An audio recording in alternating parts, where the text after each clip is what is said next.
So let's begin this May weekend retreat. So did everybody get the document open without any problems? Good. So there's something that I've mentioned over the years. I realized that I mention it regularly, not often really, but every now and then. Um, I come to think and mention something when I teach tantric practices, which we mostly do in Pemako, which is that I sometimes notice that when I give instructions of vipassana meditation, which is basic Buddhist meditation, of insight, of analytical meditation, I notice that when we have short periods of sutra vipassana, where we don't practice any mantras or we don't do any practices from Rainbow Body Yoga, I see that our Sangha members, our practitioners, kind of get into trouble quite quickly. Well, I shouldn't say trouble, but I see that they kind of get lost. They kind of don't understand this sutra style of vipassana practice. And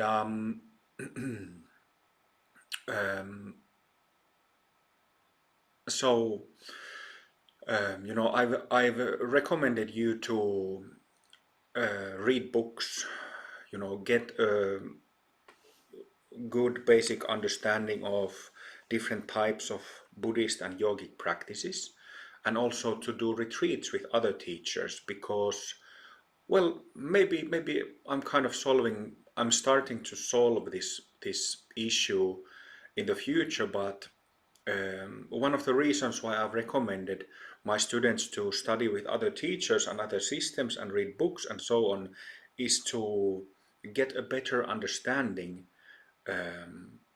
of yogic meditative practices as a whole, that would then help you to, help you to understand tantric practices that we mostly do in Pemako better. And also, personally, I had a very, very strong foundation of doing silent sitting meditation, because I started with Zen, and for the first 8.5 years I practiced in a very serious way, because I sat 8 hours or more every day for 8.5 years. So it's a lot of sitting, a lot of silent practice that gives a certain kind of foundation. Well, to be honest, I think that in my case it was maybe too much of sitting practice. So you could get the same benefits that I got with much less silent practice. Um, but yeah, I think that because so far for the past roughly 15 years that I've been teaching, and what has over time developed into the Pemako method as we have and know it now, I've been very focused on tantric practices, because they are very easy to learn, very easy to apply, and they give results very quickly. So as you know, we have these tantric practices, deities and gurus, combined with well, a bunch of things, but for example, emphasizing how guru practices and deity practices should be done so that you know to absorb blessings into your body mind, and also dynamic practices, which makes a big difference compared to not doing dynamic practices. So I've developed it over time. My masters have helped me. They've been the ones who have kind of energetically set up the whole thing. And what I mean by that is that Guru Rinpoche and others, they have given these deities, which is really important. That's really the foundation of a tantric method. But having said that, I've been the one who has over the years kind of been molding. I've studied a lot of different systems, methods from martial arts to healing, to meditation, to different types of meditation in different, religions, uh, with many, many teachers. Um, um, so based on that kind of toolbox that I have learned over the years, is how I've molded and synthesized the Pemako method, kind of put bits and pieces together, because maybe you've heard the story when Babaji asked me years ago to collect the bits and pieces of wisdom practices that are now scattered and put it together again to make a really compact and effective method. So that's what I've done. And of course, it works very, very well in one sense. We have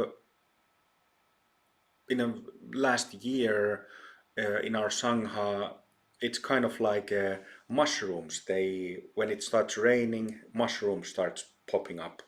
And last year has been kind of like that, because I think it's 9 people altogether who have finished their karmic purification, have cleaned the whole karmic body of theirs. But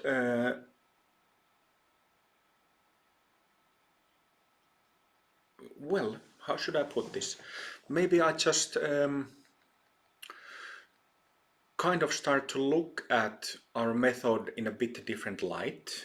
And so myself also, because I suffered so much, so I wanted to transform my self-based ignorance into release it as soon as possible. So it has always also been a priority to me to do practices that get me there as quickly as possible. But having said that, there is practices such as silent sitting that I haven't really taught much. At one point, I gave this 3-year meditation course in Finland. I think some of you joined that. Some Finns joined that back then. And then I taught silent sitting practices, but I haven't really done that in I don't know, 5, 6, 7 years maybe. So, but I'm kind of getting a different perspective on our method, and I would like to kind of start this kind of side project of introducing silent sitting practices to Pemako Sangha this weekend. And maybe I'll go to the document tomorrow, more specifically. So I think that this evening we have 2 hours for use. So most of it we will spend in practice. But yeah, I hope to explain. I often speak about different forms of vipassana practice: tantric vipassana, sutra vipassana, and maybe if those terms are unfamiliar to you, vipassana is the heart and soul of the whole Buddhist meditation methodology. So vipassana means that when we have self-based mind functions, we have this impulsive sense of I, me, self. So what sutra vipassana, what it means is that we start looking at those patterns, those habits, those functions that make us contract, that makes us feel small, and you get tightness in the heart and tightness in the gut. You probably feel a kind of narrowing of vision, and you might have headache when you have a strong self-based reaction. You might have a loose stomach. You might lose strength from legs, so that legs become very limp. So the way how Sutra Vipassana works is that we simply start becoming aware of those patterns and functions, and we try to find that sense of I-ness, me-ness, that sense of self from any of those functions, from any of those reactions that we have in whatever circumstance, whether on sitting cushion or in activities. We try to be aware of these reactions, these impulses happening. And that's the first step, to become aware. But then it is not enough to become aware. Although, again, like if one is new to sitting meditation practice, it might take a while even to get to that point, so that you start becoming aware of what is going on in your mind. And even it takes time to understand that, what is this self or I-ness, sense of me-ness that I'm talking about. It takes a while. It takes hours and hours of actual practice. And that's, of course, one of the good things is that practice is not belief-based. Practice is practice-based. This is not a dogmatic teaching, it's a pragmatic teaching. You can validify it yourself through first-hand experiences that come through practicing. So that is always important to remember and understand, that this has nothing to do with beliefs. This has everything to do with looking at our own mind and solving this existential problem with the help of practices in that way. So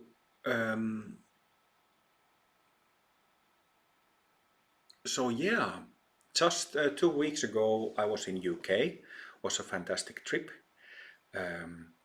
and there also I was speaking about Sutra Vipassana practice.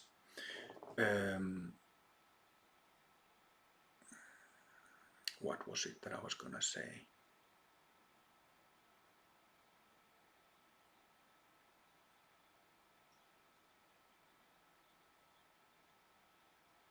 Well, I forgot what I was about to say, but I think that this weekend we might not do tantric practices at all.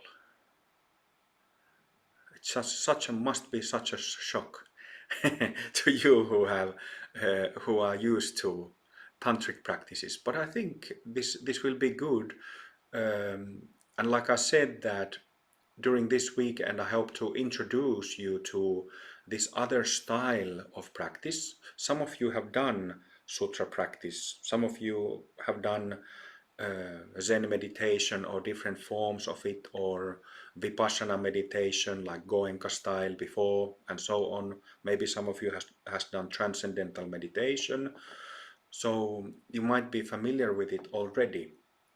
But anyway, long story short, I hope to introduce to you who are joining this online retreat and then have the recordings for the rest of the Sangha, to introduce silent sitting, and especially from the perspective of what I would call Mahamudra mindfulness. So like I said, I will go into the document tomorrow and we will look into it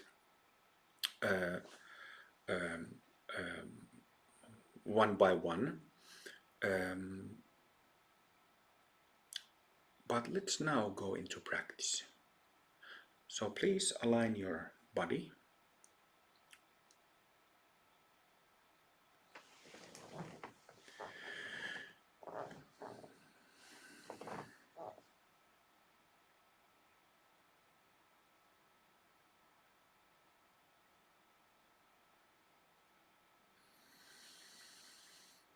set your body in a way that the weight of your upper body is resting on the sitting bones that are located between buttocks and upper part of the thighs in the back.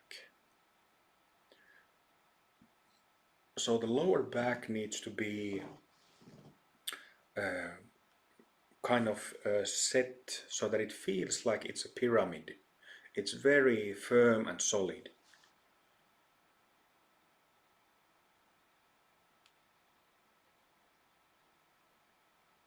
So when the sitting surface, your sitting bones are firmly set, then it's very easy to have an upright position of the spine. You know, the spine can kind of relax against the sitting bones. It kind of naturally rests on top of the sitting bones.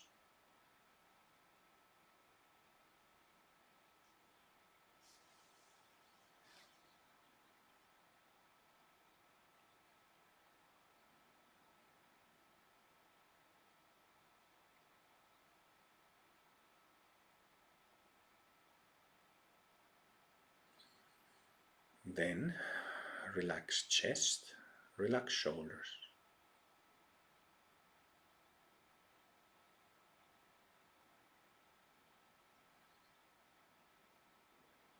Remember something that is very important, which is that we are dealing with body and mind that are both organic. We are not robots.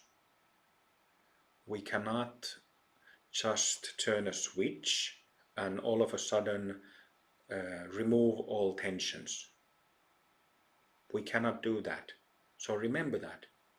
I have seen a bunch of people over the years who kind of expect too much and wanna be there already on the first minute, so they get very frustrated very easily. Understand that we are organic, our bodies are organic, and it takes a moment. It takes time to do these things. Even something as simple as relaxing tensions, it takes time. And it takes time to develop skills. It takes time and effort, practice, to learn how to relax.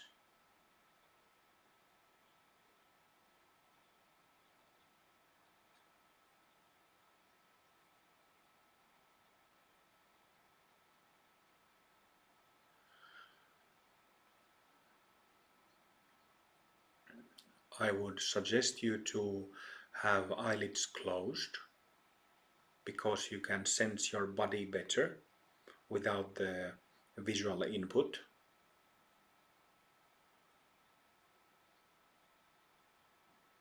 So when you close your eyes,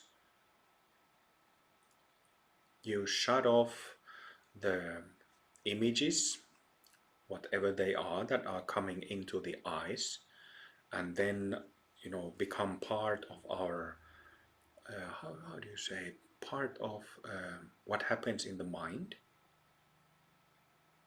Automatically we start sensing, feeling with the body.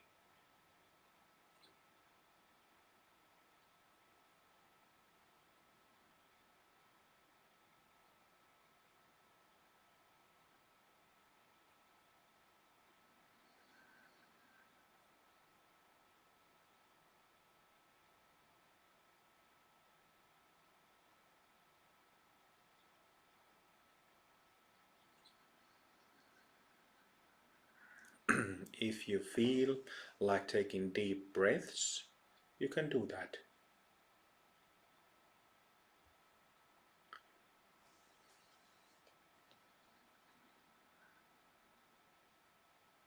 So we are here this weekend in this session practicing silent sitting.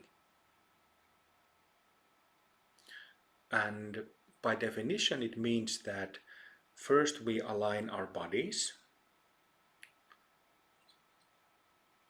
and then we sit still and don't move physically. But I've seen it so many times that Westerners make a religion out of that little instruction so fast, you know. And I certainly did it when I was a young man of 25, practicing those crazy hours of sitting. And my sitting was very rigid, very tense. But when I went to Japan and saw, people who had practiced a lot more than I had, I started noticing that, oh, their sitting is very relaxed. And they also used the small movements, small adjustment movements, if they felt physical discomfort. So this is why I always say that when we are doing whatever practices on these retreats, if you feel any physical discomfort, pain, numbness, whatever, adjust your posture or change your posture. Don't sit there and just try to deal with the pain or numbness. It won't contribute to your practice in any good way.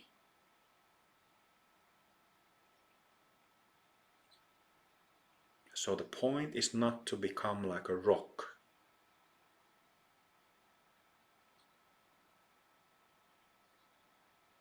The point is to let the breathing flow freely,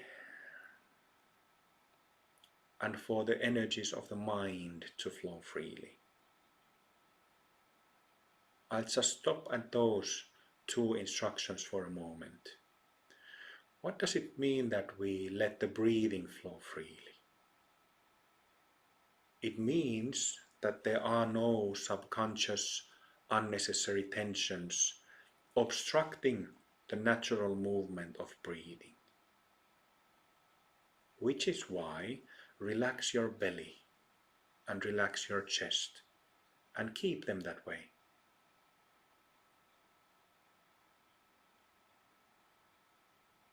Relax your belly, relax your chest.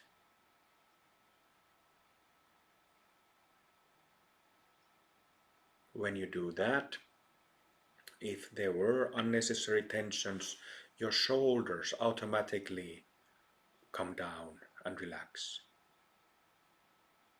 And when that happens, it's like you settle into the posture, into your body a little bit more.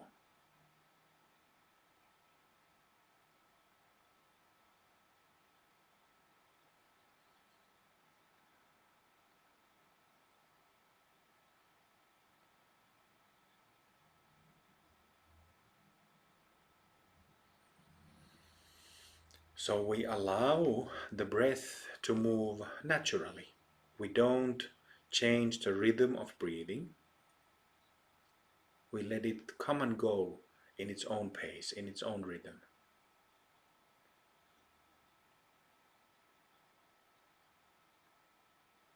And this affects the natural flow of circulation, heartbeat,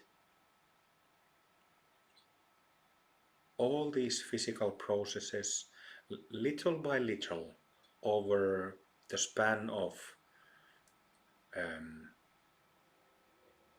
minutes, several minutes, it calms down the system, and that feels good.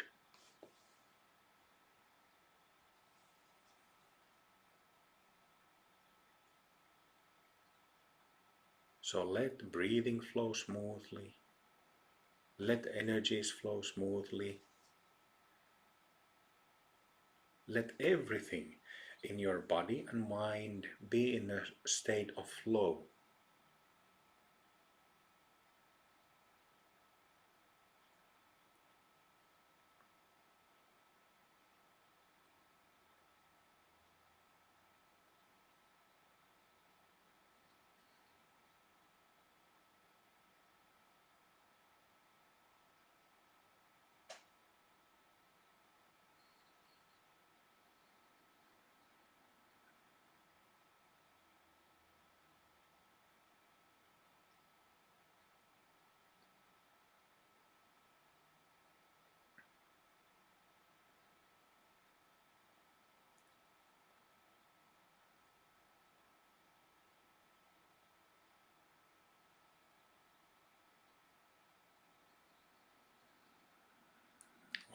night, we gave a little bit attention to relaxing the gut, relaxing the chest, letting breathing flow. Then I will go to the head area, which is mentioned in the document. You don't have to read it now. I will give you the instructions. So relax your eyes and eyeballs.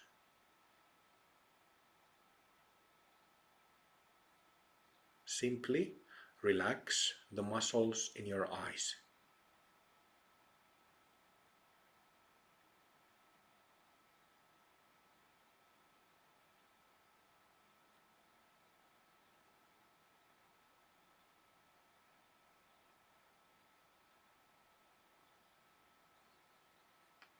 Relax the muscles in your eyeballs, around the eyes. Relax the brows. Relax the temples, forehead area. In short, relax the area in the eyes. This is very important instruction.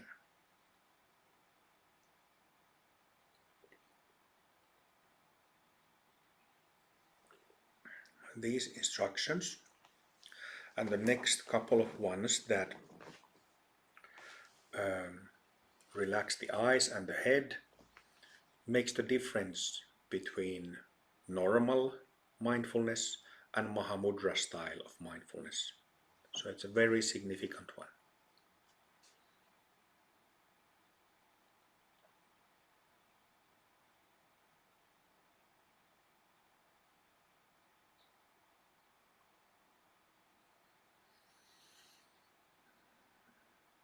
So I'm giving these instructions. We've been sitting here for less than 10 minutes and I've already given a bunch of instructions.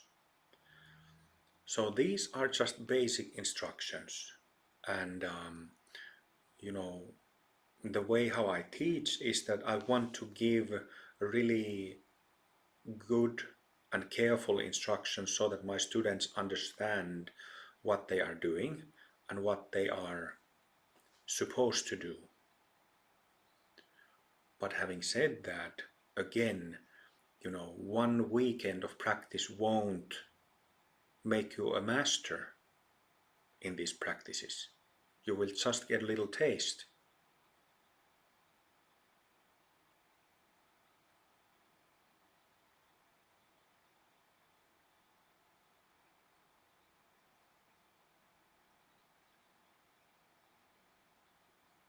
So, relax eyes. If you are new to sitting practices, it might take you weeks, maybe even a couple of months to really understand what it means to relax the gut, relax chest, relax eyes. But nevertheless, from the first session, we have some experience that tells us that this is a good practice or bad practice. So definitely that is there since the first session.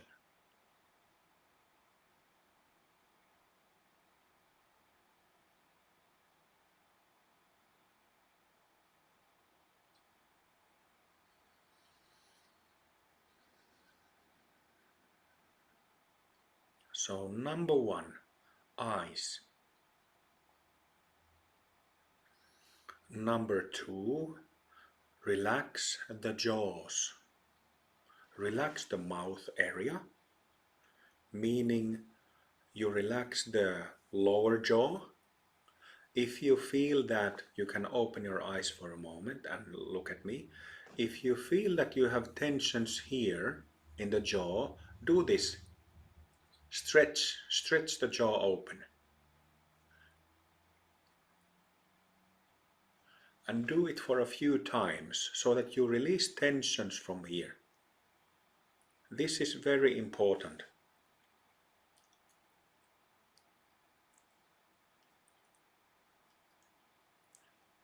So you do that for half a minute,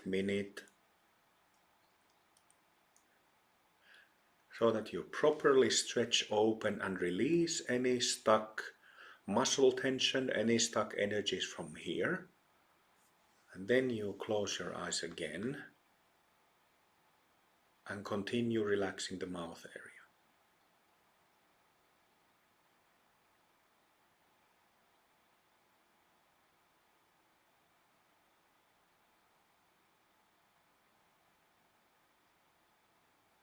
Mouth means jaws, gums, tongue, cheeks and lips.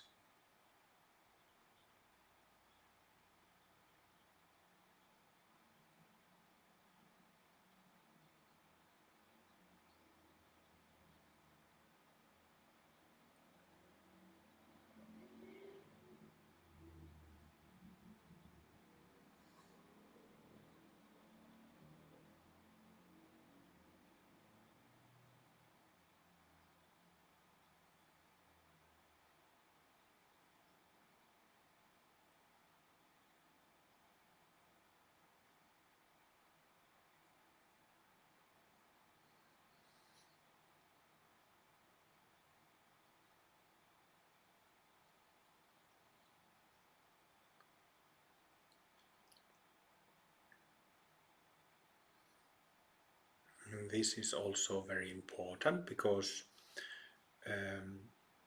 just like the mouth is connected with talking and chatter, the mouth is also connected to thinking, and especially impulse-based thinking.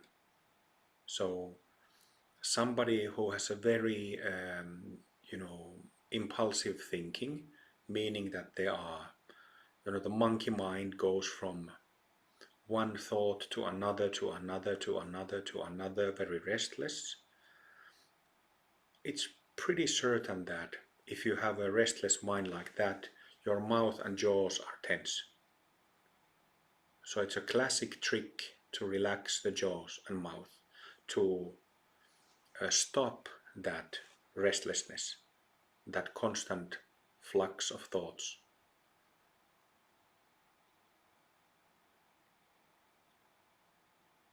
This is why we relax the mouth. I didn't come to mention, I'll come back to it tomorrow, but I didn't come to mention that the reason why we relax the eyes is to stop the seeking mode, is to stop seeking happiness from outside. Just stop the whole project of spiritual seeking.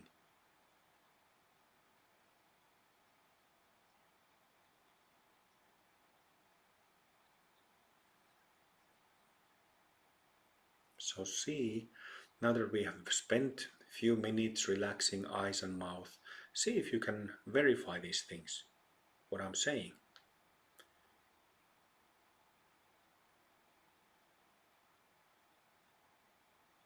What happens when seeking stops?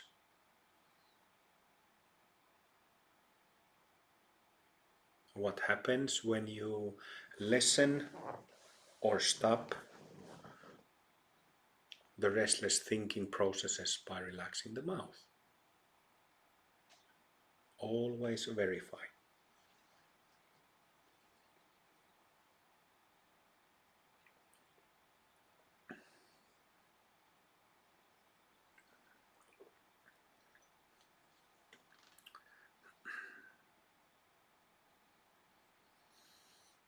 Together with eyes and mouth, relax the whole head. Whole head. You can just think, you can just feel your head. You will feel it because you have skin that has the ability to sense. And through the skin we also get a spatial sense, three-dimensional sense of this space inside the head and outside of it. So relax the head. Go into the space inside the skin of the head, and then simply let tensions release. Let energies flow freely.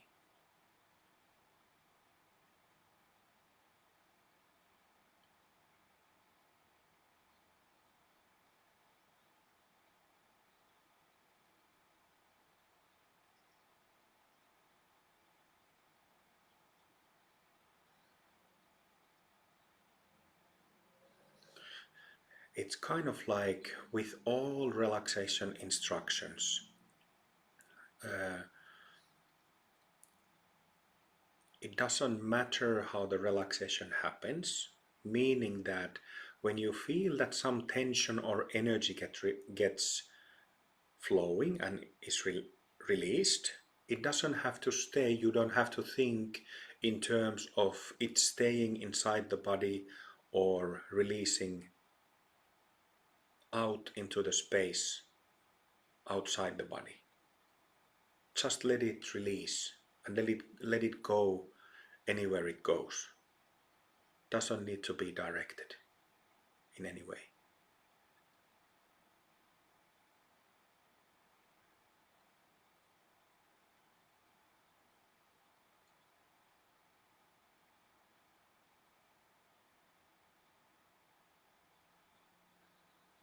Relax carefully. I often, when we practice rainbow body yoga, for example, or do workshops, I tell you to relax throughout the whole organism, throughout the whole mind. Some of you have been practicing for years, so if you are new to practice, this, you won't be able to do this because you still lack the skill set.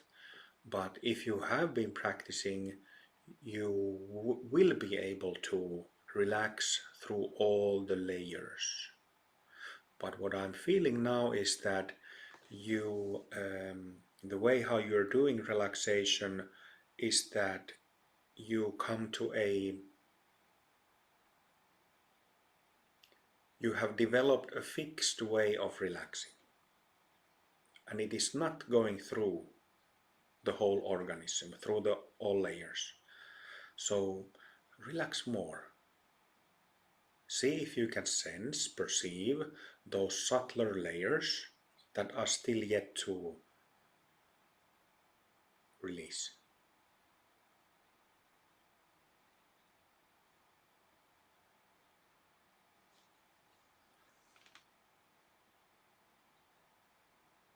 Much better. Keep going.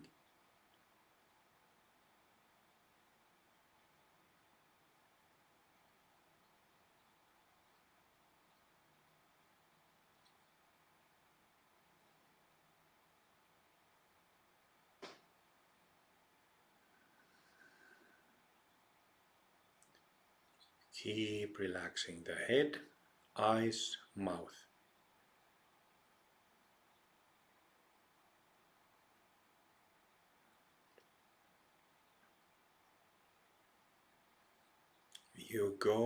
You sense subtler and subtler tensions, and when you do that, it enables you to release subtler and subtler layers. And when you keep doing that, eventually you go through all the layers.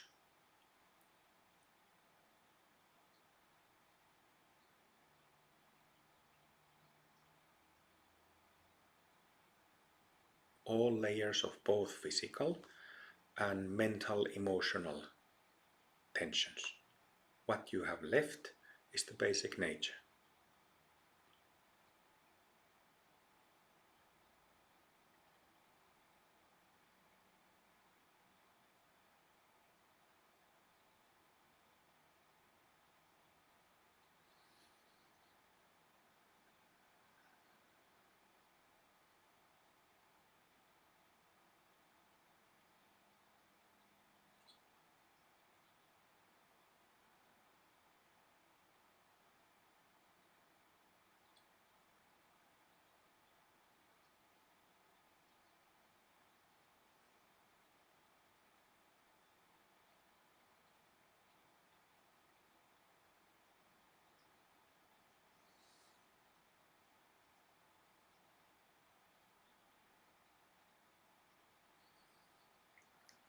relaxing the skin around the head,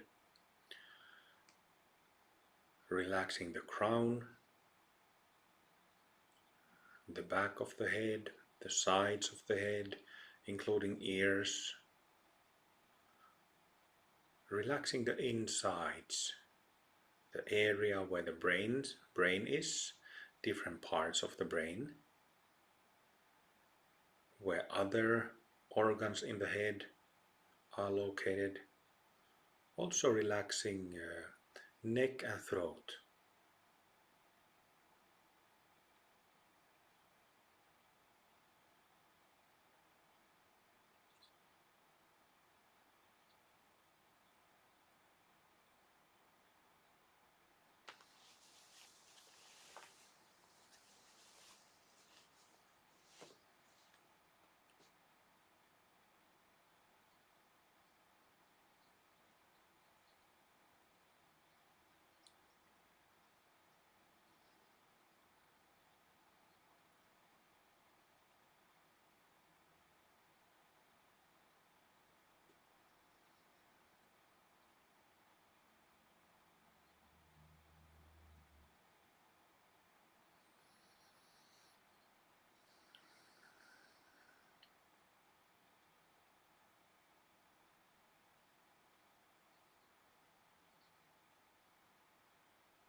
So these little steps of relaxing eyes, mouth and head are the three basic steps in this Mahamudra type of mindfulness practice. I will speak about the meaning of mindfulness and Mahamudra more tomorrow, but let's just say that it's a very specific type of mindfulness practice. It's not like what is taught in usually on mindfulness meditation courses or classes. It's much more profound type of practice. But if I just sum up the three simple steps by saying that we're relaxing the head, it has a very specific purpose. And this purpose is that we get to the knowing quality of our basic nature. According to old yogic teachings, we have this basic awareness or wakeful nature, Buddha nature, basic wakefulness. And this wakefulness, this awareness, can be very easily discovered when we relax the head like we have done. And the experience of it is sort of like, of course, your physical head doesn't disappear, but your way how you perceive completely changes. Like normally we have thoughts, emotions flying around in the head, flying around in the mind, and that's what it usually is for people. For people who don't practice, who have no idea to observe their minds, or don't even know that the mind could be cultivated through practice. So how it feels like is that when you over time learn about tensions and learn how to release them, you learn how to relax, at some point you feel like it's kind of like your head disappears.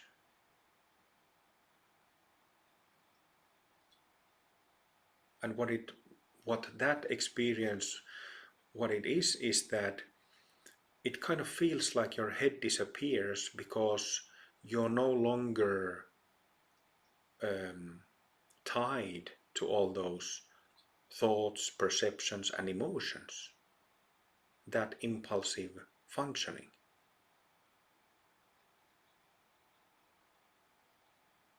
All these processes stop, and you discover, what is discovered is this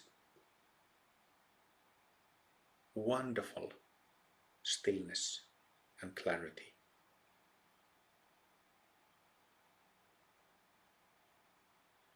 And this basic stillness and clarity, it is very easy to experience, but like I said, it's very easy to experience even though, we still have a lot to learn about relaxation.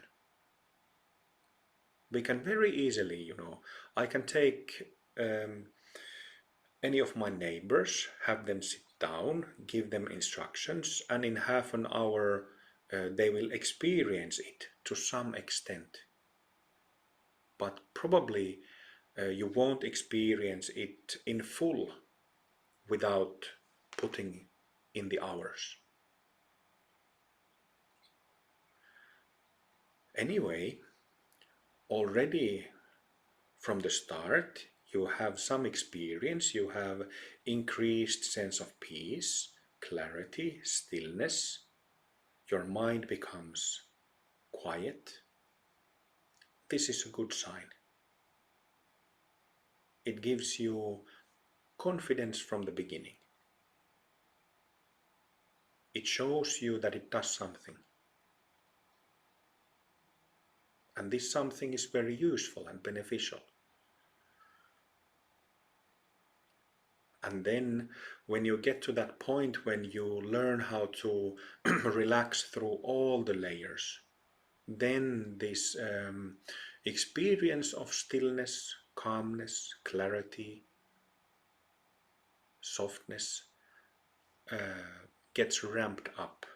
It's not intense, like it's not dramatic, but it's a very complete experience. And it feels wonderful. It feels just like we want to feel. It feels natural.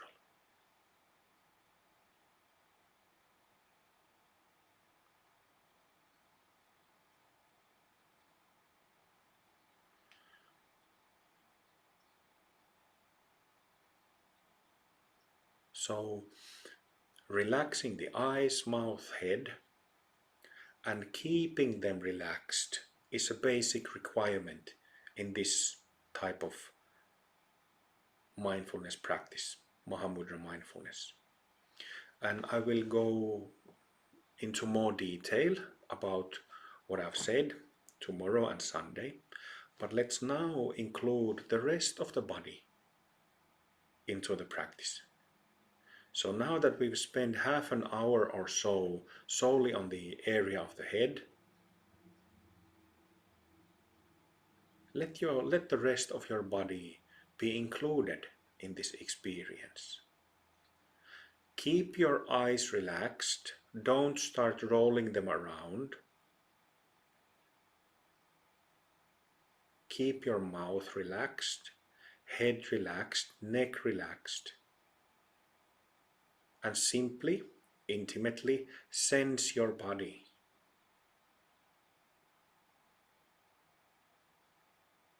And let the body relax also. Feeling the body from the inside the shoulders, inside the chest, inside the midsection, inside the gut, inside the back, inside the arms, lower arms, wrists, hands, fingers, inside hips, inside thighs, knees, lower legs, ankles, feet, toes. Feel from the inside.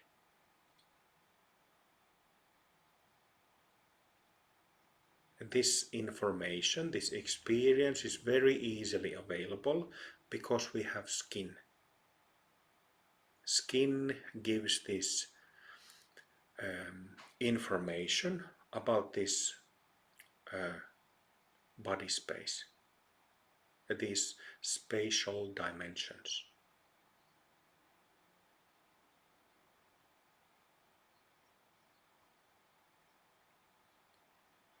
So the idea is to relax the rest of the body the same way as we have relaxed the head.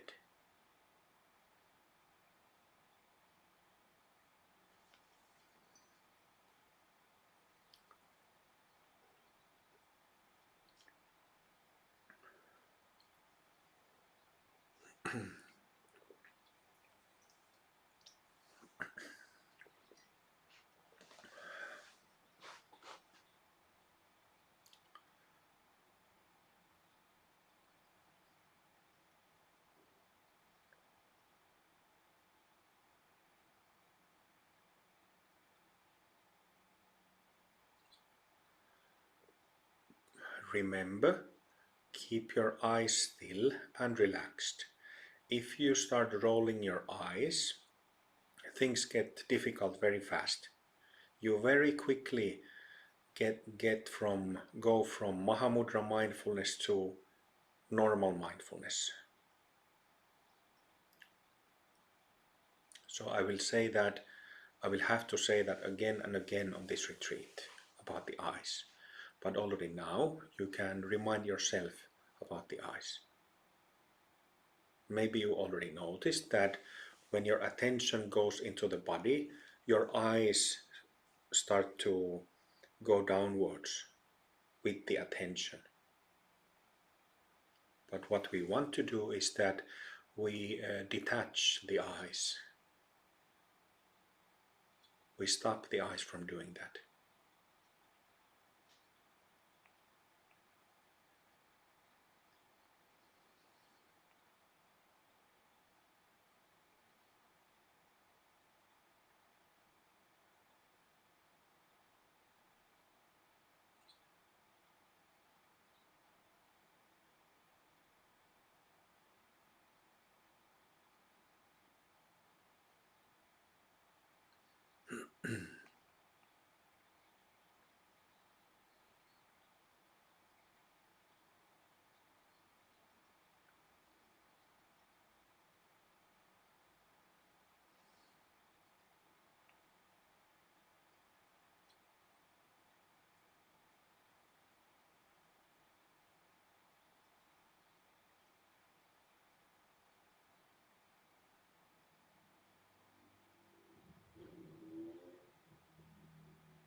So there are two options how to sense the body, which is that you can sense the whole body at once, or you can scan through different body parts,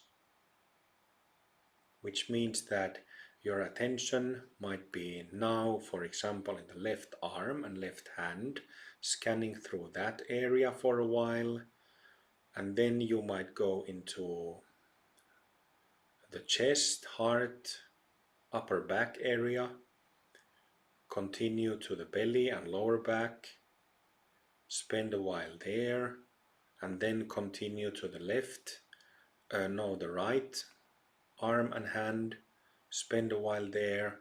So the meaning of scanning is that you literally scan the body, one cavity at a time. Arms, trunk, legs. Two options, the whole body at once or scanning.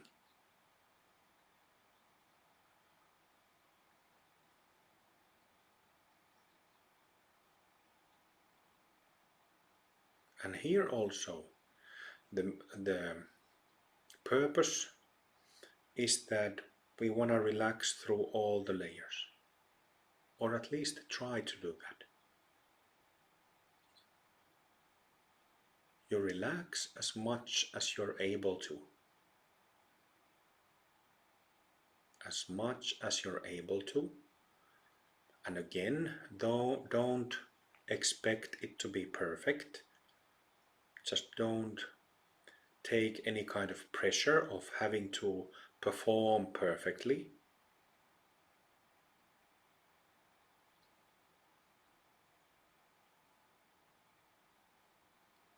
It's more like being curious about tensions, being curious about and excited, inspired about learning how to relax.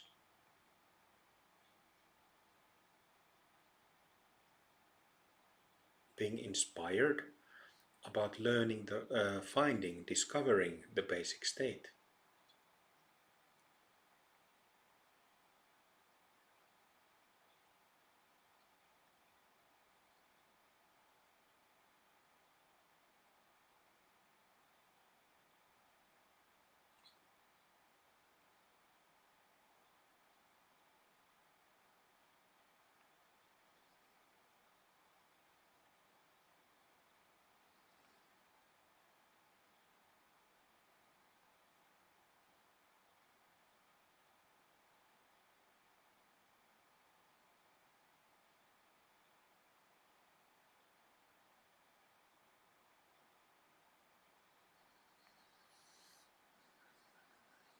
Letting the breathing flow,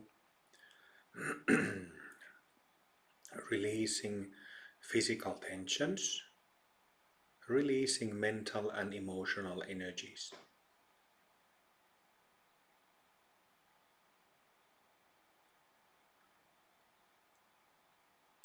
And then what? What then when we are thoroughly relaxed? What to do then? Nothing. Just remain as you are and enjoy.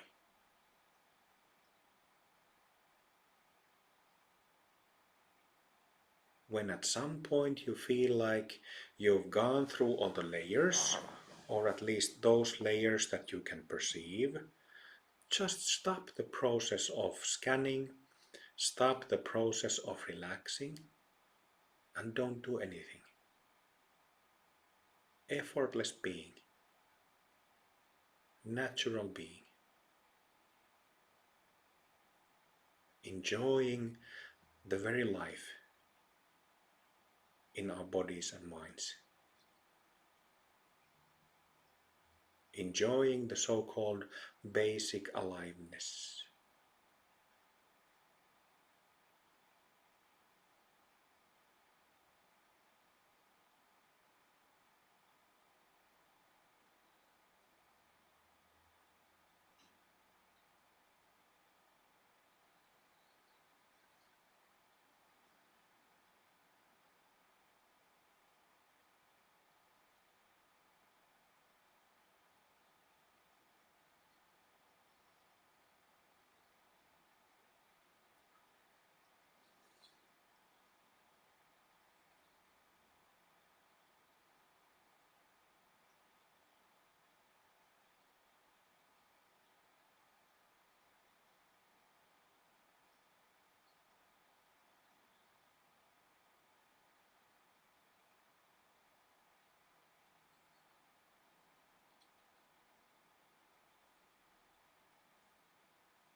So we release all these tensions to be able to recognize and enjoy our true being, and just to be able to sit here, truly sit here without doing anything else, without having any other projects going on. How about that?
don't expect too much of the experience.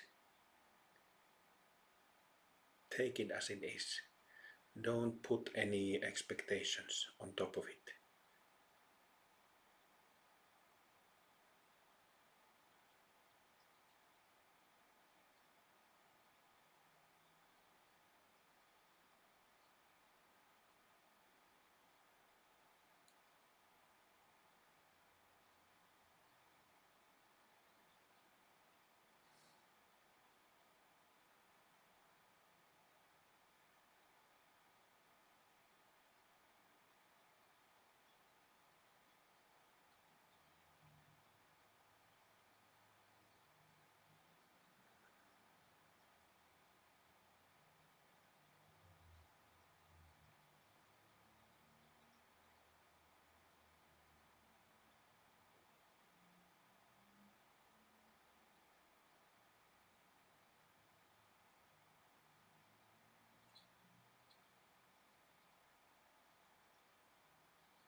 The thing is that if you expect something special, or you expect something to happen, you have a narrative going on in your mind, in your head.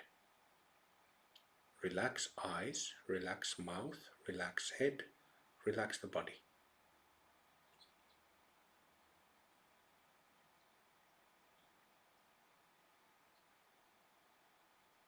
And this will automatically make those narratives, whatever they are, bypass, and you will kind of come back to your body.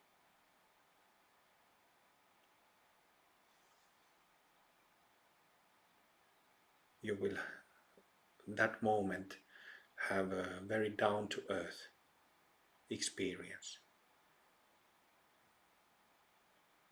Or at least coming closer to earth. Closer to being down to earth.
Like I said in the beginning, the idea is to sit physically still while allowing micro movements, but don't be moving all the time.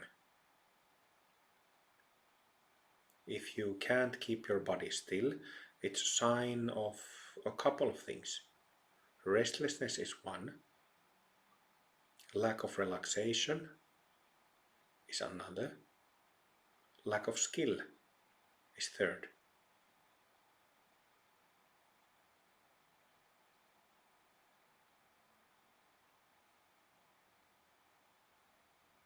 And like I said, we're also not sitting like rocks. Again, if you have physical discomfort, fix that. Change posture, adjust posture, and then make the body immovable again.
Let's take a break for 10 minutes and continue at 25 past. Let's take a short break. All right, let's continue. So we will do another sitting of about 20 minutes before vows and basic prayers. So just to repeat, so the basic form of practice: relax eyes, jaws, head thoroughly and keep them relaxed, and then relax the rest of the body so that you can feel that both the head area and the rest of the body are equally relaxed. When you feel that you are thoroughly relaxed, just don't do anything. However, sooner or later you will notice that your eyes are moving. You might be caught thinking of something or planning or remembering, reminiscing something. Then relax again. Go through the eyes, jaws, head, body. Go through the relaxation process again. Okay? Okay? Let's practice.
Again, we have practitioners of very different stages of advancement.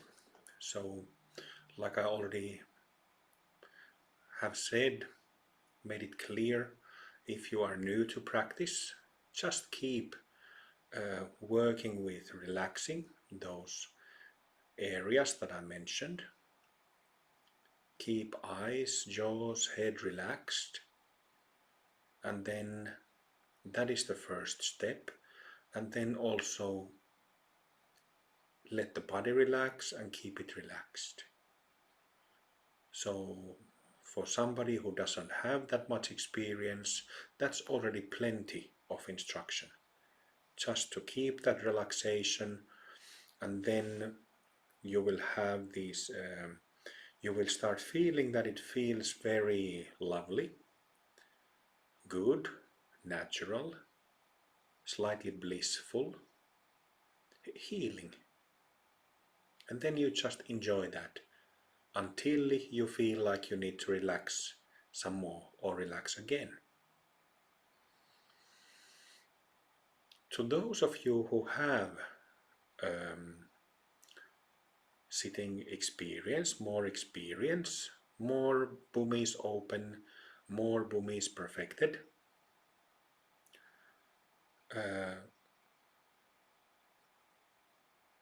to you the basic state is already available, the natural state, and it's just easy to let go into that because it's available. And as you keep sitting minutes, hours on this weekend or in your home practice,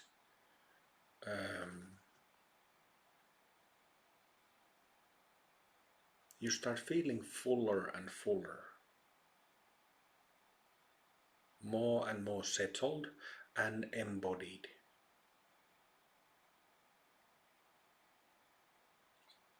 Embodiment is a hot word in the meditation scene, and you really start to feel that your mind that is clear, soft, settled, it unifies, gets unified, connected with the physical body. And that's how you experience embodiment.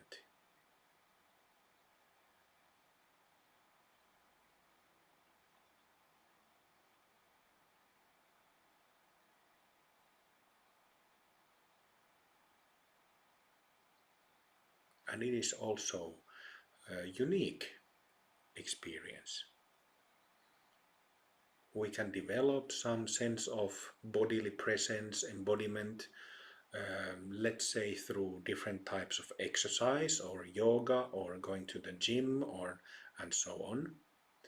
But what we can develop when the body is at rest and then we unify the mind with the body, it's a very special type, unique way of unique embodiment that non-meditators just don't have.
Right, let's continue with Bodhisattva vows and basic prayers.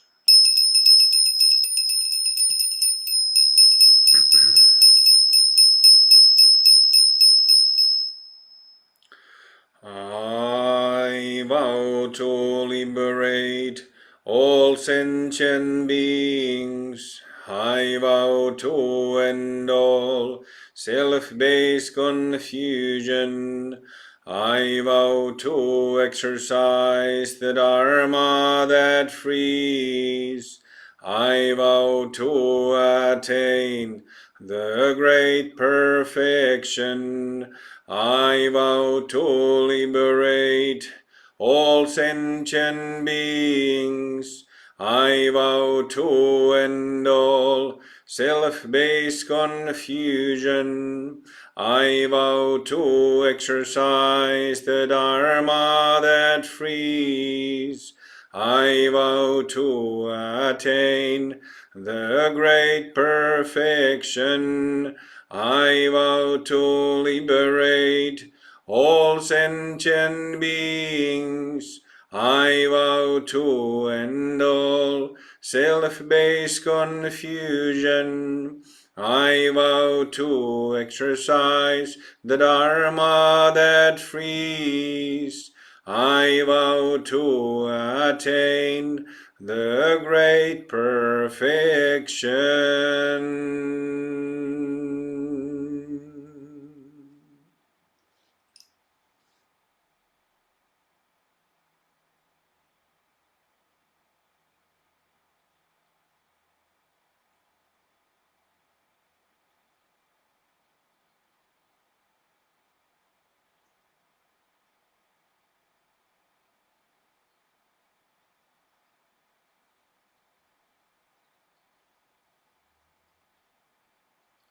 Feel the energy of the prayer.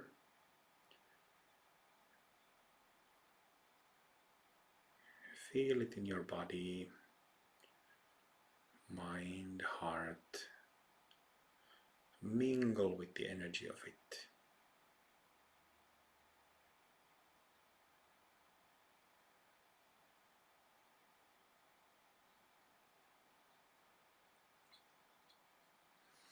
Let's continue with Refuge Prayers. I take refuge in the Guru, his pure land, Buddha, Dharma and Sangha. Exactly like that. I take refuge in the Guru, his pure land, Buddha, Dharma and Sangha. I take refuge in the Guru, his pure land, Buddha, Dharma and Sangha. I take refuge in the Guru, his pure land, Buddha, Dharma and Sangha.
I am the Guru, I'm in the pure land.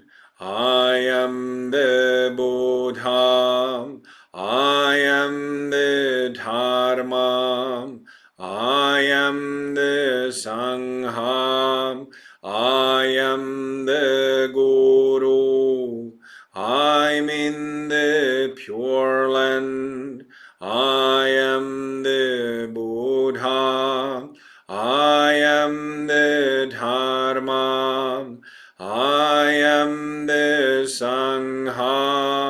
I am the Guru, I'm in the Pure Land, I am the Buddha, I am the Dharma, I am the Sangha.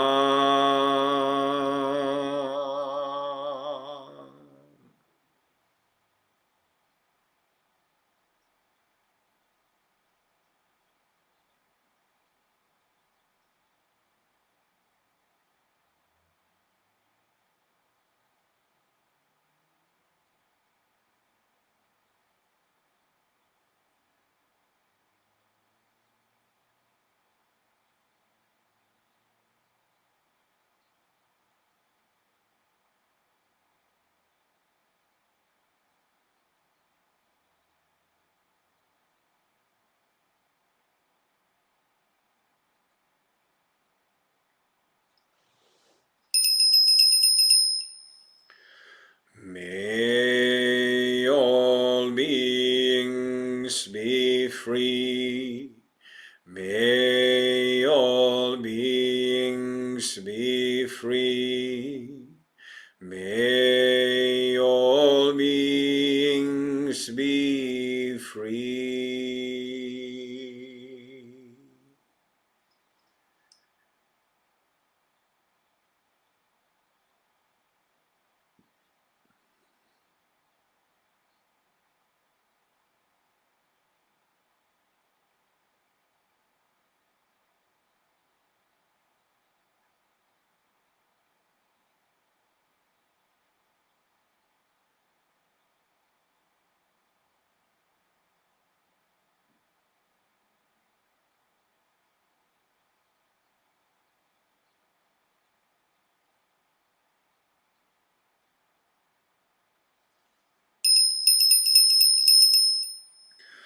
All beings are free. All beings are free. All beings are free.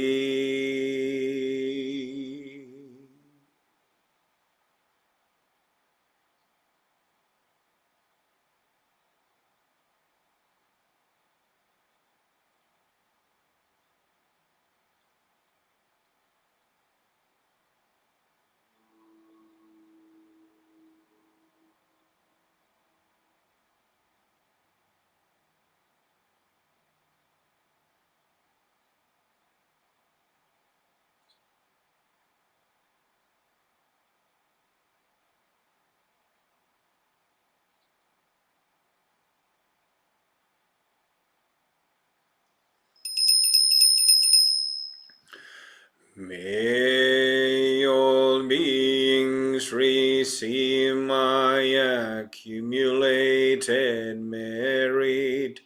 I dedicate the merit to the refuge and to all sentient beings.